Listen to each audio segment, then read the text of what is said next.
So in bringing this all together, I want to invite that we reflect on what is it that leaders who choose to creatively engage others, how do they think, how do they act, how do they relate to others, and how do they find meaning?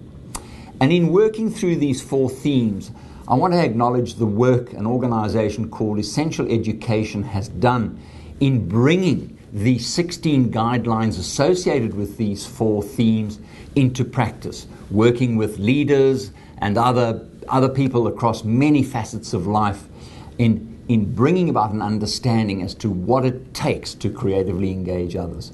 So let's work through each of these 4 themes. Firstly, what is it that leaders do who creatively engage others? How is it that they think? What are the 4 guidelines that demonstrate their capacity to think in a way that creatively engages others? Well, firstly, leaders in their thinking demonstrate humility, and we've worked on this theme extensively throughout the program, but this is the capacity we have to be selfless. In other words, our unselfishness. Secondly, the second guideline that underpins how we think as creatively engaging others as leaders is the patience that we exhibit. In other words, the tolerance we have for others around us. Thirdly is contentment, the appreciation of the now.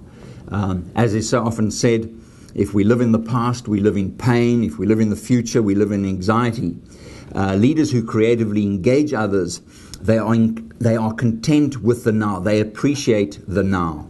And finally, in terms of the 4th guideline underpinning how we think, is the delight we show, the enjoyment that we take in and from life. And I guess the simple pleasure we have in smelling the roses and how often we miss those opportunities. Let's focus in on how they act